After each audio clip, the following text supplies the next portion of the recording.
시청자 여러분 안녕하십니까. 오랜만에 뵙습니다. 오늘은 우리 그 나의 삶, 나의 시 그 세 번째 얘기를 이어가겠는데요. 오늘은 우리 아주 지금 뭐 활발하게 작품 활동도 하고 계시고 또 독특한 시적 세계를 독하고 계신 우리 차주일 시인을 모시고 얘기를 좀 들어보도록 하겠습니다. 간단하게 그 차주일 시인에 대해서 말씀을 드리면 전북 무주에서 태어나셨습니다. 동국대학교 문화예술대학원에서 문화창작을 전공하셨고 시집으로는 냄새의 소유권과 이제 오늘 본격적으로 얘기하고자 하는 어떤 새는 몸으로만 운다라고 하는 이 시집이 있습니다. 두 권의 시집을 상제를 하셨는데 그럼에도 불구하고 문단 대내외적으로 굉장한 파장을 몰고 왔고 또 지대한 관심을 가지고 있습니다. 독자들이. 또한 마찬가지로 시적 세계가 우리가 일상적으로 봐왔던 아니면 통상적으로 봐왔던 그런 시적 세계를 훌쩍 벗어나 있기 때문에 오늘 어렵게 모셨습니다. 요즘 뭐 어떻게 지내세요? 먼 길 오셨는데 고맙습니다. 이렇게 어렵게 내려와 주셔서. 아유, 감사합니다. 어떻게 지내십니까? 이제 늘 예. 뭐 시와 주변과 뭐 거기에서 벗어나지 못하고 있는 삶을 살고 있고요. 예. 이렇게 뭐 그것이 평온한 삶이지만 오늘 이 자리에 그 초대는 제가 이전과 다른 가슴을 뛰게 하는 심장박동을 갖는 설렘을 갖는 자리였습니다. 삶은 가끔씩 찾아오는 그 어떤 이전과 다른 심장박동을 징검돌처럼 딛고 살아나가는 것이 아닌가 싶어서 특히 그 시를 쓰는 제게는 오늘 이 초대가 매우 그 추억이 될 것 같고 매우 중요한 어떤 동기부여도 될 것 같은 이런 자리 영광스럽게 생각하고 있습니다. 그렇습니다. 저도 뭐 기대가 많이 되고요. 어떤 말씀을 또 이렇게 날카롭게 해주실 건가 좀 긴장도 되기도 하고 그렇습니다. 뭐 통상적인 우리가 질문이지만 다들 그런 나름대로의 어떤 그 목표라 그럴까요, 가치라 그럴까요, 이런 것들을 이제 우리가 가지고 인생을 살잖아요.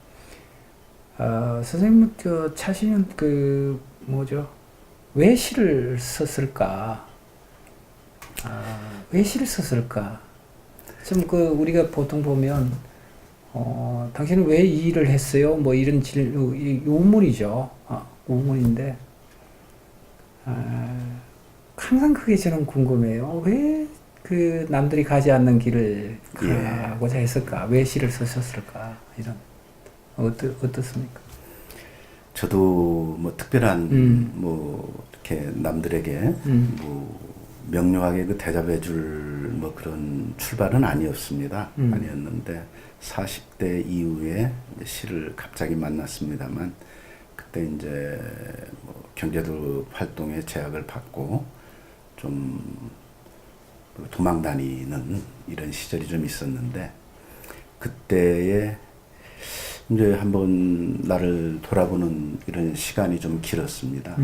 길었는데 그 우연히 시를 만났고 그래서 뭔가를 잘 하고 재능도 없고 뭔가를 열정적으로 하지 못하는 거였는데 마치 이것은 내가 최고 잘할 수 있는 그리고 그런 마음이 이미 갖고 있는 것을 느꼈어요. 그래서 그런 거에 천착을 하다 보니까 뭐 나를 다시 발견하게 되고 나의 말도 좀 생기고 이렇게 해서 시작을 했고요.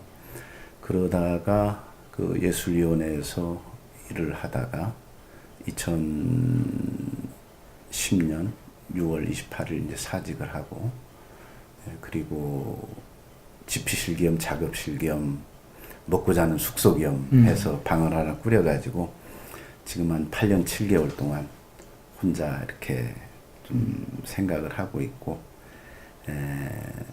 뭐 삶, 일, 꿈, 집, 돈 이런 것과는 조금 거리를 두고 그냥 오직 시에만 이렇게 좀 천착을 하게 됐습니다. 무섭습니다. 근데 모든 건 뭐, 그 천차만별이거든요. 사실 왜 시를 쓰는가? 그냥 좋아서 쓴다. 또는 뭐, 그냥 이것도 하고 저것도 하고, 뭐 괜찮은 것 같아서, 폼날 것 같아서 뭐 시도 쓴다. 뭐 이런 사람이 없지 않아 있긴 한데, 어쨌거나 뭐, 모든 걸 다 집중을 시켜서, 몰고 가는 그 자체가 굉장히 부럽기도 하고, 한편으로 두렵군. 평소에 우리 이제 또 추후에 또 이 얘기 하겠지만, 가장 흠모하거나 아니면 동경했던 시인이 있습니까?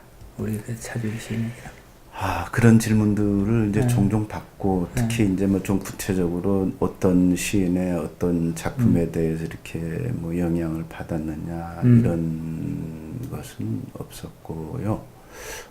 저는 사실 그 40대 넘어서 그 시를 이제 처음 시작했지만, 이 남들이 거짓말 같다고 말씀들을 하는데, 저는 그 교과서에서 이렇게 등장하는 시를 정말 단 한 편도 기억을 못 합니다. 네네, 못 하고. 다만 이제 제가 시를 시작할 때는 시라는 장르가 어떤 특징을 갖고 있는지도 모르고, 네. 감동과 리얼리티에서 그 감동만 주면 되나 보다 하는 것이 있었고, 그때 제가 저를 지배하고 있던 이 분위기 자체가 매우 이 서글픔이고 어떤 패배의식이고 이런 것이었기 때문에, 슬프게 표현하는 것은 막연히 자신이 있었고, 슬픔을 펜으로 해서 감동을 적어내는 것은 그다지 어렵게 생각하지 않았습니다. 왜 리얼리티를 쓰면 되기 때문에 뭐 그런 쪽에서의 출발이었고, 그 시인으로서 등당한, 지금 뭐 활동을 거의 안 하고 계신 분인데, 그분께서 저에게 그 두 편의 시를 이렇게 보여주셨어요. 예, 그 기성 시인의 작품입니다. 근데 그 두 편을 읽으면서 이렇게 쓰면 되는 건가 보다 하는 것만 눈치채고 이제 습작을 시작하고, 그걸 뭐 이렇게 흉내내다 보니까 뭐 이제 시를 시작한 지 그 몇 개월 되지 않아서 뭐 이제 등단이라는 것을 하게 됐고, 그러면서 나름대로 그냥 이렇게 해오고, 그래서 남을 뭐 이렇게 잘 몰라서 아니면 공부를 안 해서 그런지 그것이 또 순기능적으로 뭐 차주일만의 유니크 뭐 이런 이야기를 하시는 분들이 있어서 매우 다행스럽게 생각하고 있습니다. 대체적으로 우리가 보면 어떤 일에 대한 이행 나아갈 때는 그게 특별한 동기가 있고, 두 번째는 그 동기를 만나게 되는 계기가 있거든요. 그럼 이제 시도 마찬가지입니다. 시도 물론 내면적으로 이제 인자를, 그 시적인 어떤 세계를 내재하고 있었지만, 그 내재하고 있는 그 시적 세계를 발현하게 하는 어떤 그 계기가, 특별한 계기가 있거든요. 그 다음에 그 계기 아니면 어떤 사람의 사상이라든가 시적 세계라든가, 이게 이제 우리가 바라보고 있는 통상적인 어떤 궤적입니다. 사람이 이행해 가고자 하는 그 일에 있어서는. 좋습니다. 그래서 글쎄요, 뭐 시라는 것이 글쎄 뭐 정해진 어떤 루트가 있다든가 길이 있다든가 이런 것이 아니라 전방위적으로 와락 누구나가 다 여기에 시적 세계에 대해서 몰입하게 되고, 또 갈 수 있는 부분이 또 시잖아요. 그렇게 해서 이렇게 보면 꽤 다작을 이렇게 하셨습니까? 사실은 다작입니다. 그런데 이제 발표된 거라든지 이런 것들은 그 남들보다 평균 이상의 발표를 했습니다. 지금 복이죠. 평균 이상의 발표를 했지만, 이렇게 뭐 많은 작품을 쓰지 않는 사람으로도 이렇게 생각하는 분들도 계실 것 같은데, 실은 다작이고, 발표는 좀 삼가하는 편이었고 그리고 많이 좀 작품을 또 썼지만 방치하는 편이고 이렇습니다. 이것이 이제 2010년도 우리 천년의 시작에서 나온 시집 냄새의 소유권이라고 하는 차주일 시인의 첫 시집입니다. 이제 그 첫 시집에 대해서 지금 말씀을 하고 계시는데 제가 아까 드린 그 질문이 냄새의 근원이 뭡니까? 뭐 이렇게 얘기를 드렸는데 조금 더 설명을 좀 해주시죠. 제가 뭐 그 시인으로서 어떤 무슨 얘기를 줄기차게 해내야 되겠다 하는 이런 관점은 하나로 집약되어 있지는 않습니다. 다만 이제 이 시를 시작하고 시에 대해서 조금 집중을 하고 그리고 시를 사랑하지 않고 시를 섬기겠다 뭐 이런 그 강제적 생각을 하면서 시적 사유를 하다 보니까 몇 가지 이렇게 공통점들이 생겼습니다. 이제 그런 것들이 결국은 제 시에서 주제적 관점으로 이렇게 이제 좀 자리 잡은 편인데요. 그러니까 그런 것을 몇 개를 좀 말씀드리면 왜 지금 이 현상이 지금 여기에 존재하는가에 대한 어떤 고찰이라든지 그리고 보통 사람이 어떤 그 신적 존재보다도 우월한 존재다. 이것을 증명하는 일이라든지 그리고 경제적, 사회적으로 지위가 약한 사람들에 대한 연민과 고찰 그리고 이제 권력적인 힘보다는 이 권력은 내가 나를 위해서 사용하는 힘이라면 그 남이 나에게 자연스럽게 부여해주는 매력, 권력과 매력을 이렇게 그 기량하면서 매력적으로 이렇게 제 생각을 모으는 이런 관점들, 약 이 네 가지 관점을 지금 말씀드린 것 같은데요. 이런 관점들이 생겨났어요. 그리고 이제 그 첫 시집도 그렇고 두 번째 시집도 그렇지만 저는 어떤 이것이 시적인 것이 되겠다. 그리고 내가 이 관점으로 하고 있는 렌즈를 통해서 바라봤을 때 어떤 메타포가 형성이 되겠다 하면은 그냥 언제나 물고 늘어지는 이 작법이기 때문에 그 냄새의 소유권도 사실은 어떤 한마디로 시집을 기획하고 그것이 이렇게 작용하고 있다고는 말하기는 어렵겠지만 그 냄새처럼 이렇게 사라져버리는 그 어떤 부수적인 것들이 뭐 기억도 되지 않고 소멸해버리는 이런 것들이 실상 우리를 존재케 하는 어떤 결속케 하는 주연이다. 조연이 주연이다. 뭐 이런 입장에서 이제 좀 바라보게 되는 시편들이 좀 있고요. 그리고 우리가 존재하는 것은 어떤 타자의 슬픔과 목숨으로 내 숨과 내 미소가 존재한다는 뭐 이런 그런 것 그리고 좀 뭐 태초나 처음으로 돌아가 보자 하는 막 이런 관점 뭐 그리고 좀 어떤 특정한 시어를 좀 들자면 어떤 그 휘어짐 곡선 이런 거에 대한 뭐 폭력적 상상력으로 쓰여진 뭐 이런 시편들이 이렇게 포함되어 있다고 생각할 수 있겠습니다.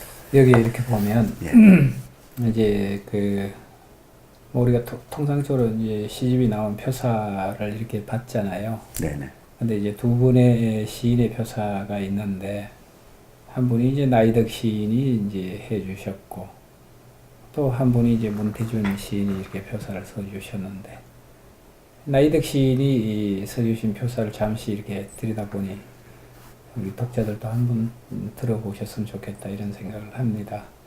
제가 한번 읽어보겠습니다. 이 시집에는 오래 참아온 생의 울음소리들이 꼭꼭 쟁여져 있다. 핏줄을 타고 흘러내린 슬픔의 내력은 젖으로 쓴 경전과도 같아서 그 손금의 문장을 독해하려면 자궁의 어둠 속으로 되돌아가야 한다. 그러나 탯줄을 끈질기게 감았다 풀었다 하는 동안 펼쳐지는 것은 개인의 가족사만이 아니다. 평평함에 귀한 시인에게 모든 살아있는 존재는 같은 체온을 지닌 피부치들이나 다를 바 없다. 그래서 태아를 품은 자궁처럼 떡잎을 피워내는 씨앗처럼 하늘과 땅을 헤매는 산맥 능선처럼 저 속 참 따뜻하다. 그 따뜻한 침묵 속에서 길러낸 그늘의 말, 주름의 말, 골목의 말이 이제 만삭이 되었다. 첫 출산을 축하드린다. 이렇게 해서 이제 나이덕 시인이 이제 단평을 좀 이렇게 해주셨는데 아마 이 냄새의 소유권이라고 하는 이 시집 전체를 관통하는 어떤 시적 세계가 자궁적 개념, 우리 뭔가를 길어내는 끊임없이 차주일 시인이 닿고자 하는 어떤 세계에 대한 왁을 그림, 그 왁을 그린 그 세계들을 전부 다 두레박으로 길어 올리는 듯한 그런 시적 세계가 아닐까 이런 생각을 좀 해보기도 합니다. 이 시집 중에서 뭐 우리가 예당적 계획은 없었습니다만 혹시 가장 애정이 가는 시 한 편을 고른다면 그게 시인들에게는 굉장히 그게 참 제일 그 난감한 질문이죠. 모든 시가 다 이제 애정이 있고 또 나의 피 같은 그런 흔적들일 텐데 그 중에서도 단 한 편을 어떻게 해보자라고 하는 말만큼 곤란한 게 없죠.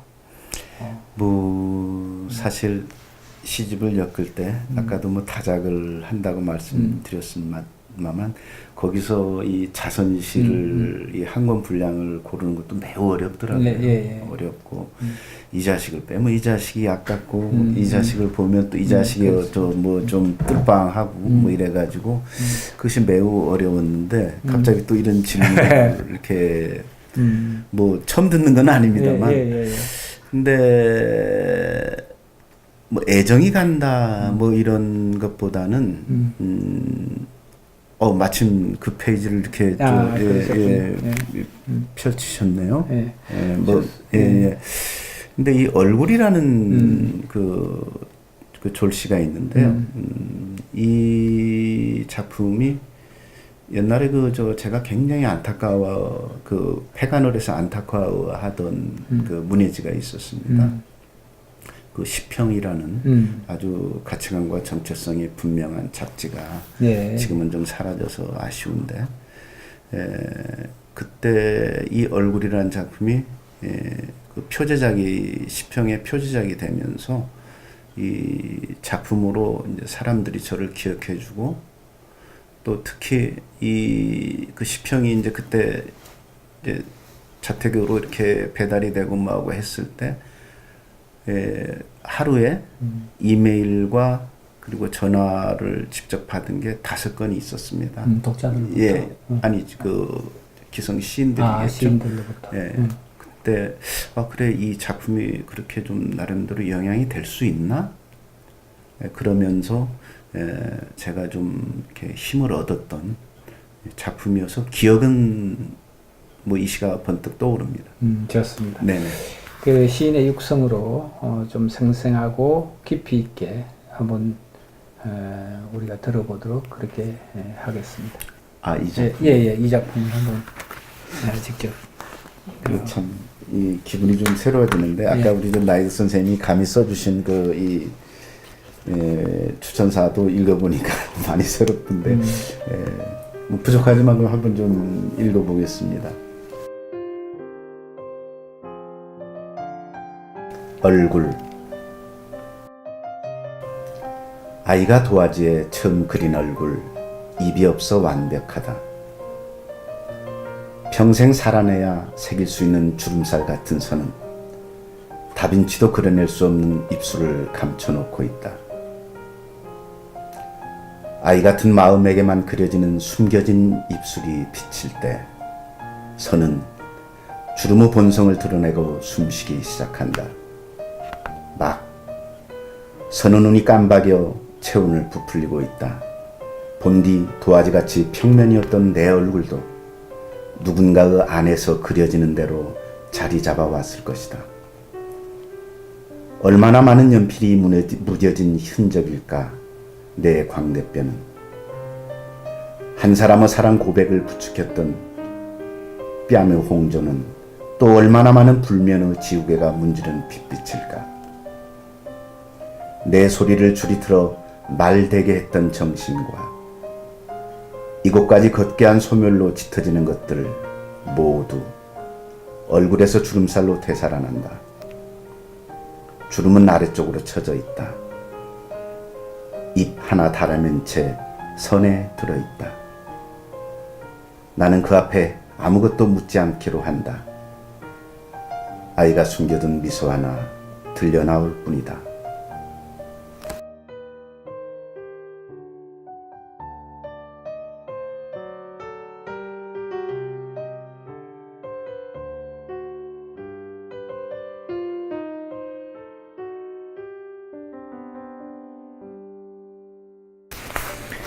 네, 좋습니다.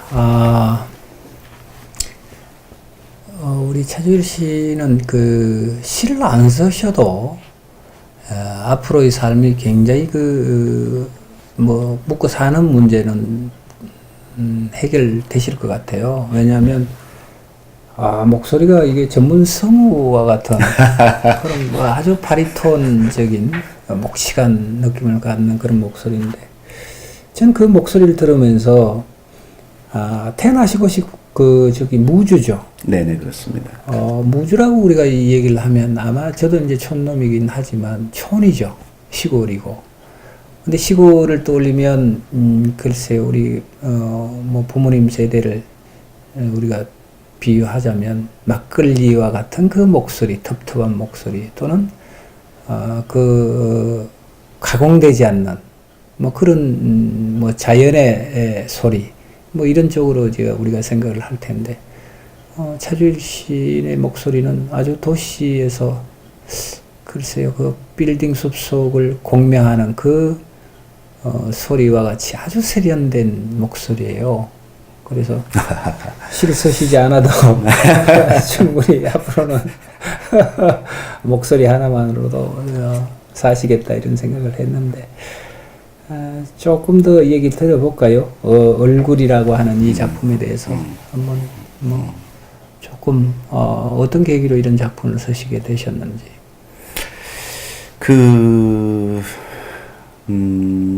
우리 이 시간 초두에 그 이야기를 했던 부분과 조금 다를 수도 있겠네요. 제가 이제 좀 힘들었을 때 아이들이 보고 싶어서 가끔 이렇게 남몰래 살짝 집에 들어가 봤을 때 그 꼬맹이가 꼬맹이를 업고 슬프게 우는 장면을 봤습니다. 그러니까 이 어린 막내는 마트에 나가서 반찬 래핑 작업을 하는 엄마가 그리워서 울고, 그리고 그 우는 아이를 업어주는 꼬맹이는 누나로서 또 힘들어서 울고, 이제 이런 장면들을 봤는데, 그때에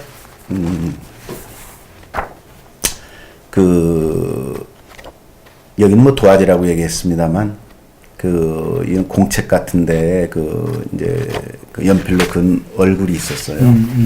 근데 그때 그 그림이 얼굴을 그렸는데, 그 얼굴이 이제 아빠의 얼굴이라고 저는 이제 생각을 하고 있습니다. 생각을 하고 있는데, 거기에 눈과 코와 귀만 있고, 그러니까 얼굴이 없는 것이죠.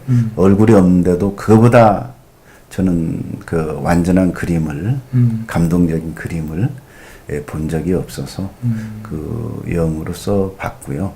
그리고 얼굴은 우리가 연필로 긋는 선으로 그을 수 있지만, 아이의 예를 들어서 아비를 기다리는 마음이라든지 그리워하는 마음이라든지 이런 것들은 가장 진심이기 때문에 어떤 경전이나 어떤 성인들보다도 우월한 이런 선적인 세계, 그러니까 젠, 이 선적인 세계로 올라가 있다는 그렇기 때문에 그 얼굴의 한 부분이 사라져도 자기를 부르는 아빠의 입이 없어도 밝게 웃어주는 그 이 뽀뽀해주는 입이 없어도 완벽한 얼굴이 될 수 있지 않느냐 뭐 이런 의미가 있고요. 예. 그래서 선을 줄선을 그 젠이라는 그 선에 이렇게 좀 승격화해서 형상화했던 그렇습니다. 우리가 그 김종삼 시인의 시편을 보면 제목은 제가 장편인지 뭔지 제목은 정확하지 않는데 그런 얘기가 있어요.